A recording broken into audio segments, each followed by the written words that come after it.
Well, welcome back to Ethical Adulthood. We are in Season 3, Episode 7, where we look at our second map in the series, The Atlas of Our Lives. Last episode, we looked at the 4 temperaments, a 2,000-year-old personality map. If that map asked and answered the question, what kind of person are you? Then this map asks and answers the question, man, what is wrong with you? If only this map was this lighthearted. It is decidedly not. The 4 temperaments began with curiosity. We recognize patterns in our friends and neighbors. But we know that if none of us feels fully mappable, then we cannot treat others as if we understand their fullness with a personality map. We hold the map lightly and stay humble in the face of complexity around personality structure and function. The 7 deadly sins may have begun with curiosity, but somewhere along the way, curiosity hardened into certainty. And certainty about morality has caused an astonishing amount of human suffering. Maps are wonderful servants and terrible dictators. Let's remember our framework of 5 queries. What's the problem? What does the map say? What's the map's gift? What is the map's distortion? And how do we carry the map with wisdom today? First, some background, because I didn't know this stuff, so I bet most of you might not either. Around the 4th century CE, Christian monks went into the Egyptian desert to answer a practical question. Why is it so hard for a monk to live a good life, even when they've left the whole world behind? Or even this, why is it so hard to live a good life even when the only other people around are other monks?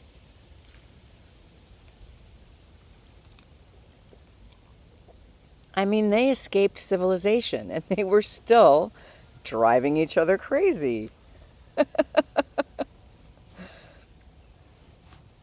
Notice they did not ask, why are people evil? They wanted to know, why does my own mind keep pulling me away from the person I want to become? That's already a psychologically sophisticated question. So this map evolved over centuries. Let's look at the first iteration of the map, the 7 deadly sins.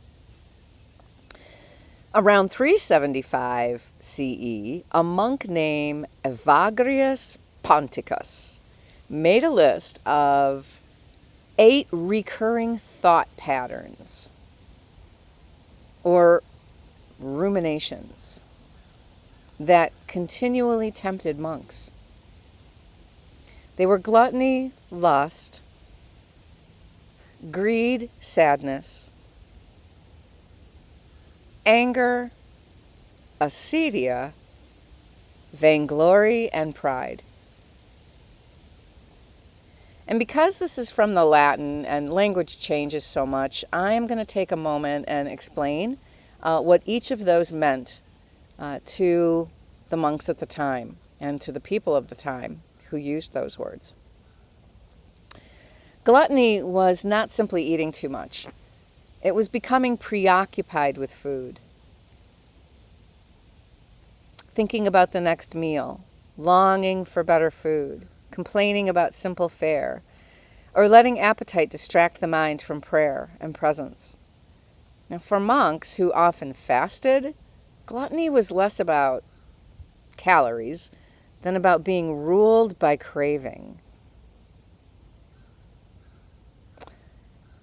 Lust.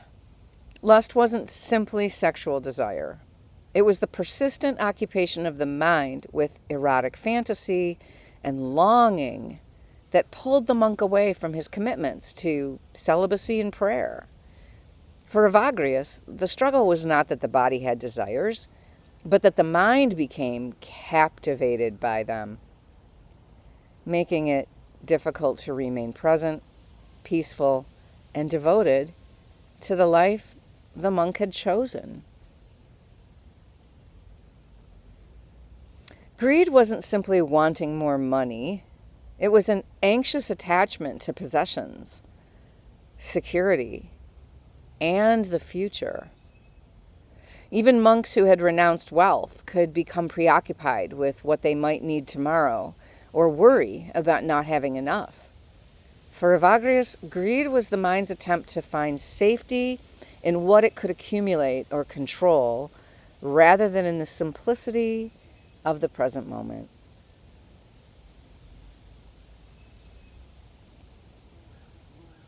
Sadness.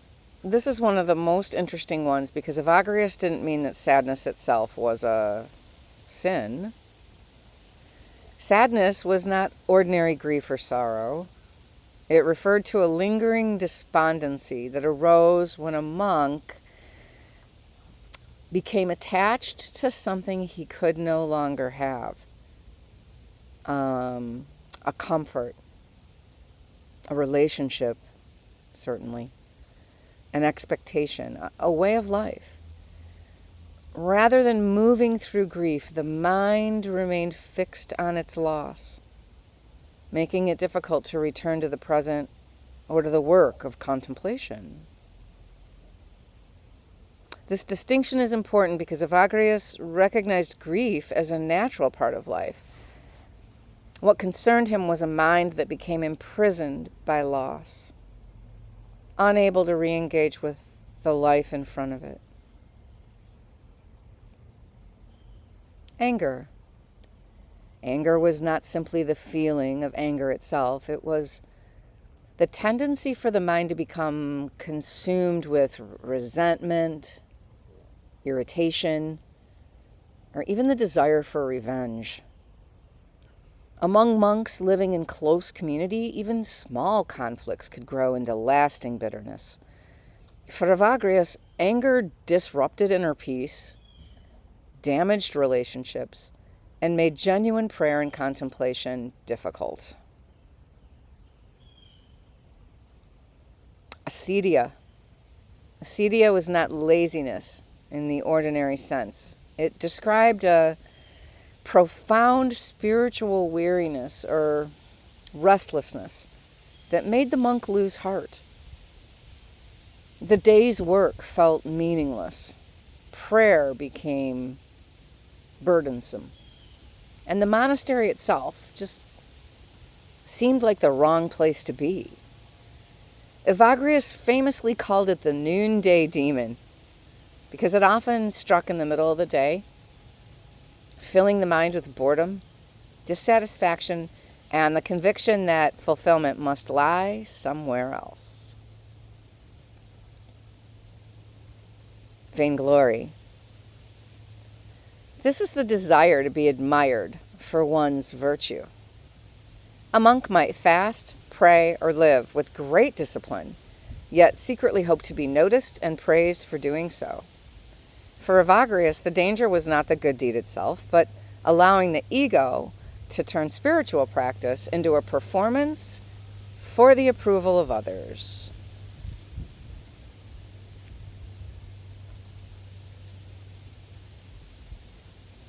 Pride. Pride was not healthy self-respect or confidence. It was the conviction that one's own virtue, wisdom, or spiritual accomplishments made one superior to others or independent of God. For Evagrius, pride was especially dangerous because it could convince a monk that he no longer needed correction, humility, or continued growth. It was the illusion that one had arrived.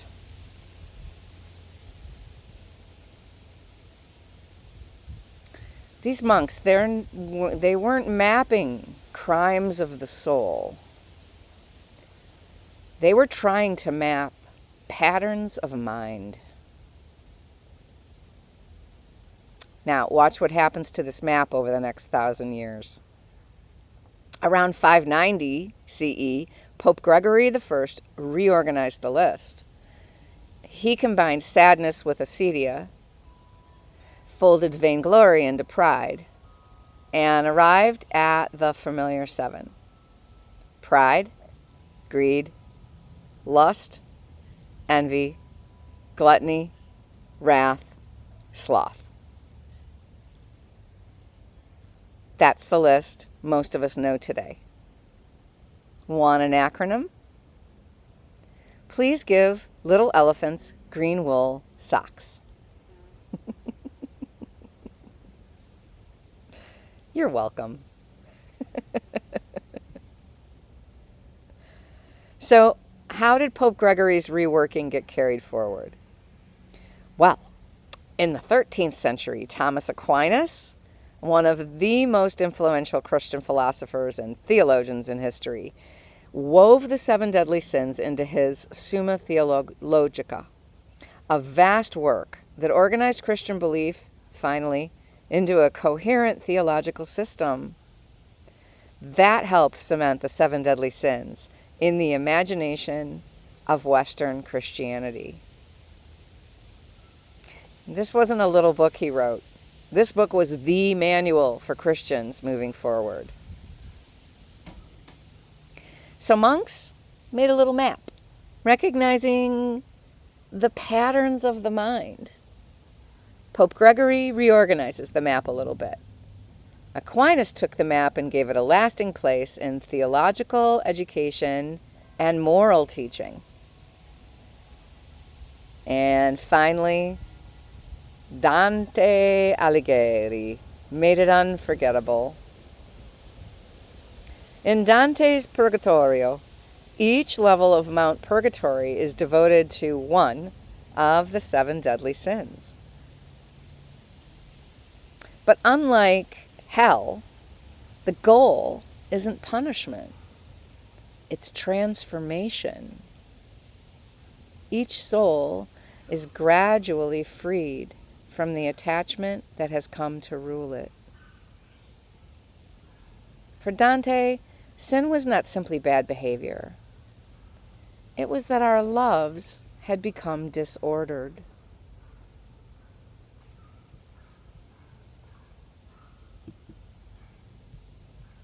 All right, now that we've read the map, let's investigate it using the 5-query framework.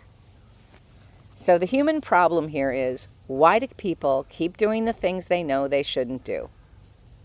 Why do we keep sabotaging our own life? So you see, the question isn't really, what is wrong with you, man? The question was actually, what tendencies repeatedly pull you away from the person you want to become? That's the question the map tries to address. And it would be easier, wouldn't it, to just say the human problem is that people sin. But I think this map goes further in its attempt to see us how we all fall into ditches along the path we walk if we do not live a conscious life. The desert monks devoted their lives to paying attention, and they are the ones who thunk this up, so I hope we all find some comfort in that. If a monk is preoccupied with these things, who are we to think we ought to be above it?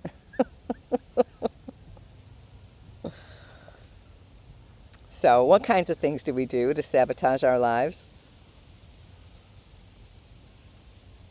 Donuts.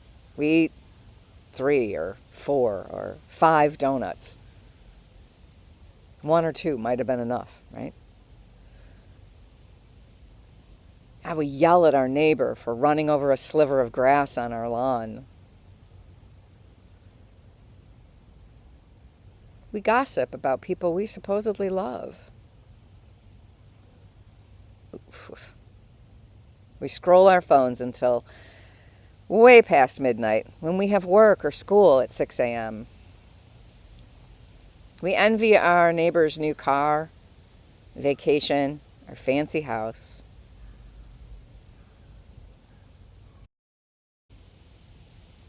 Why do I keep doing these things? Let's look at the map. The map answers there are 7 fundamental distortions of desire. Desire in and of itself is not the problem. Wanting things is not the issue. It's the ways in which we distort reality around our desires. Let's look more closely. Pride, greed, lust, envy, gluttony, wrath, sloth. These are the ways we situate ourselves around what we want in life. It's the mind's disorder that's the problem, and that's what makes this so interesting to me.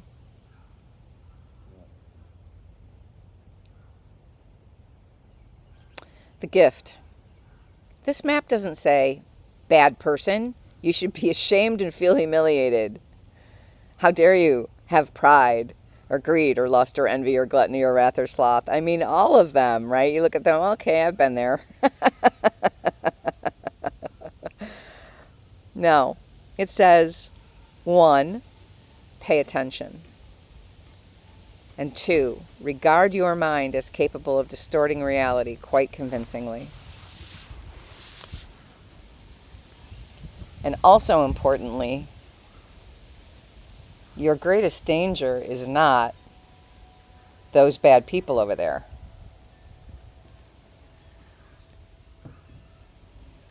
Your greatest danger is your own heart.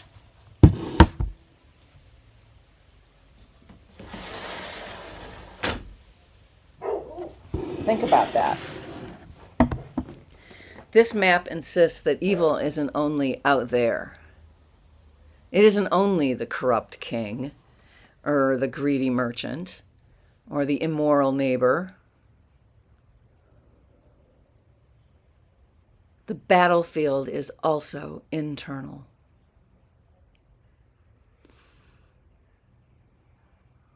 Each one of us knows exactly what that means.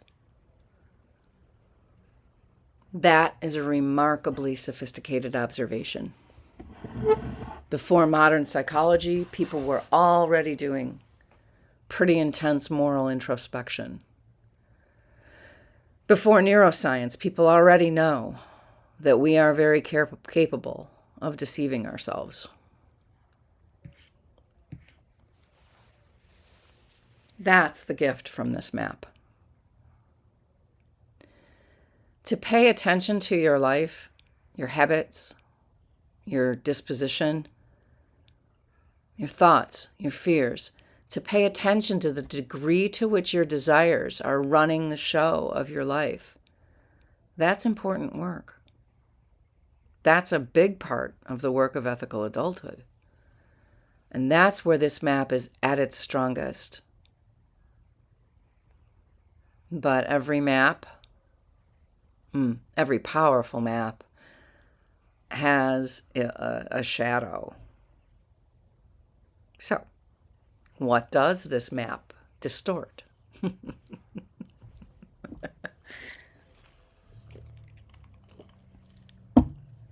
Okay, this one is hilarious. Everything becomes a sin. Joy,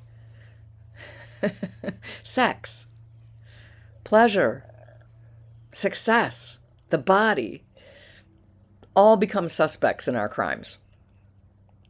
All become an avenue to the primrose path. God forbid you experience a moment of ecstasy, enjoy a good burp, or get rich. Heaven forbid you feel some self-satisfaction that you're making it in a dog-eat-dog world. That's like saying desire itself is the ruin of us all.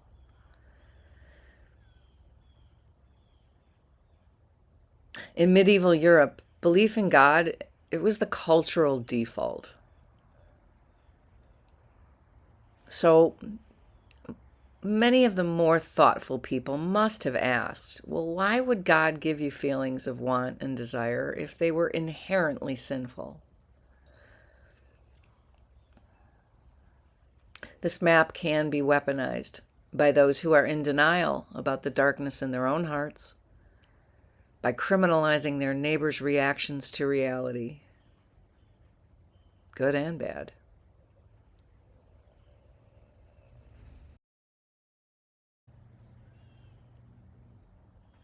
Because with this map, we have built an ironclad certainty prison, a machine that eats you alive bit by bit, day by day, and routinely spits out shame and guilt before noon on Tuesday. If you hold the map so tightly that you diagnose every thought and action through the lens of sin and depravity, you resign yourself to hell, and your neighbors right along with you. So, how do we carry this map? Wisely and with humility.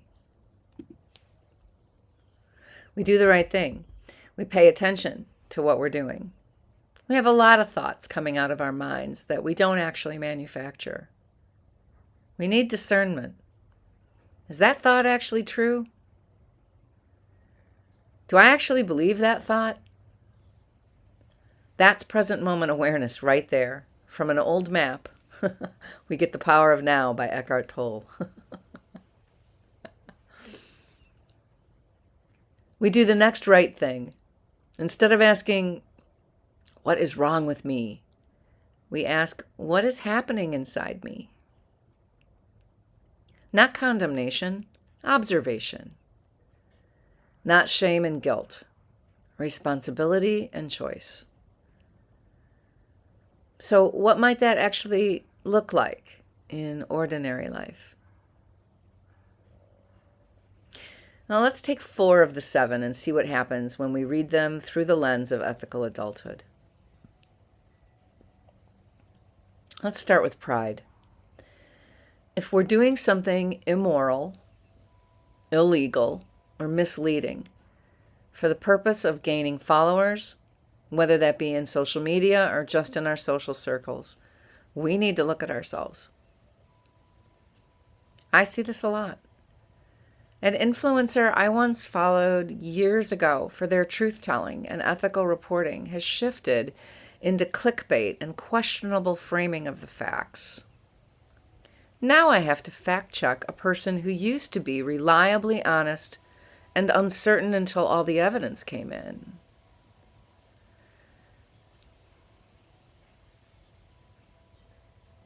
A friend, after becoming semi-famous, changes in their demeanor with me.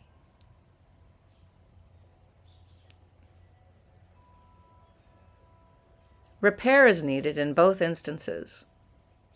I can choose to ignore it, I can make a boundary, or move on entirely from the situation. And if this is me, I can expect my friends and followers to do the same in some combination as well. Let's look at gluttony. I've already admitted to owning no fewer than 4 copies of The Wisdom of the Enneagram for the express desire to share it with anyone who looks even slightly interested in personality maps. Oh, No Bad Parts, too, by Dr. Schwartz. I mean, is there such a thing as too much of a good thing? Sometimes no.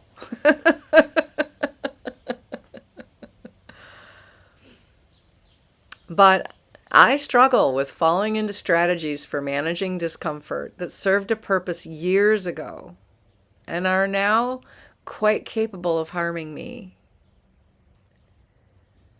I need to pay attention before my food noise becomes the only noise I honor.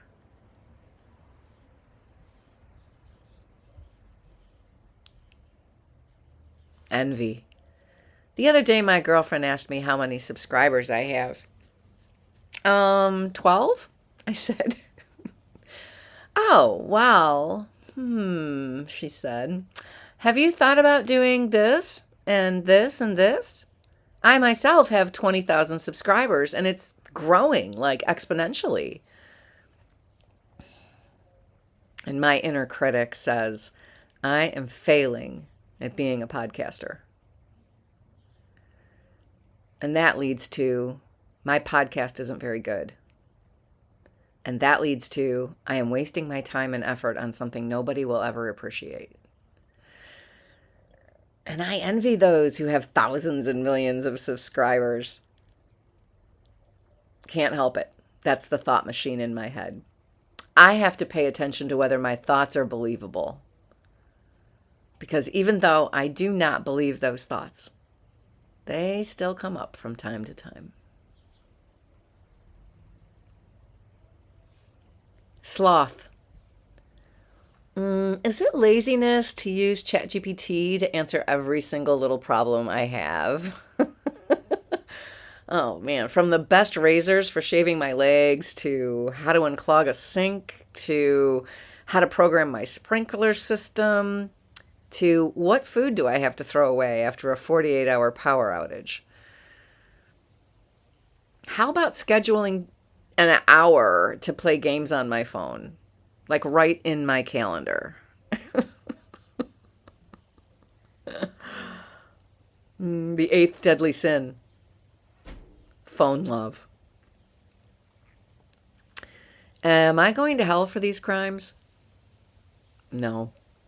These are not medieval monsters. They are my, and I suspect your, life in the summer, mid-2020s, Earth.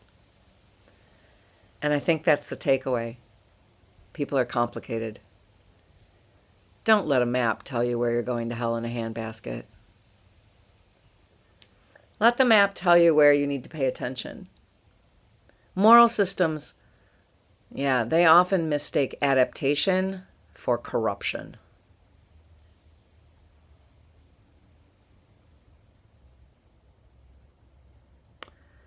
The sins are durable because they name recognizable excesses, but they flatten context.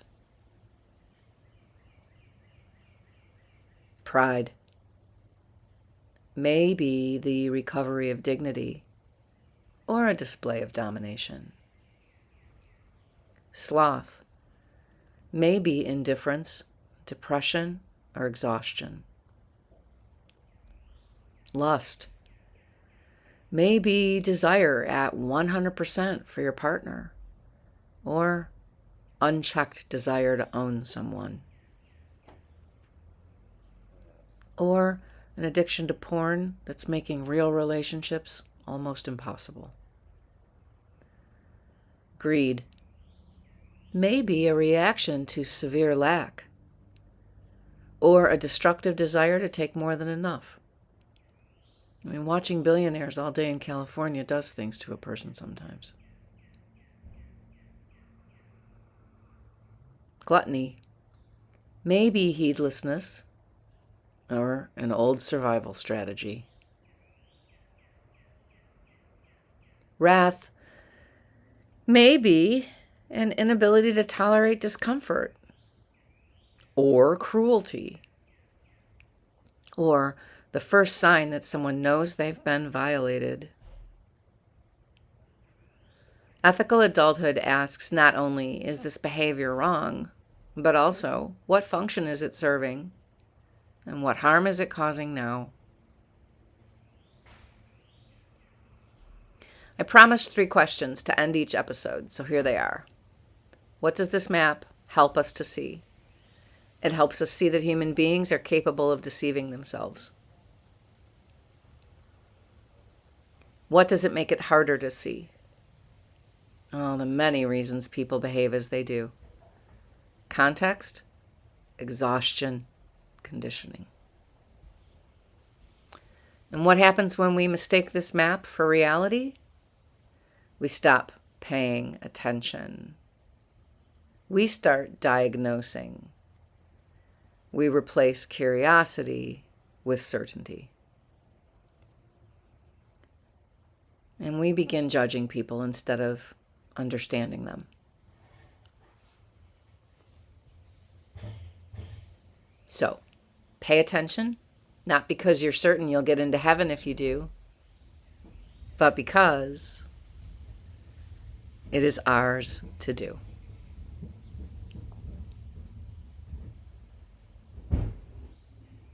Thanks for listening. This is Andrea Fiondo. I'll see you next time.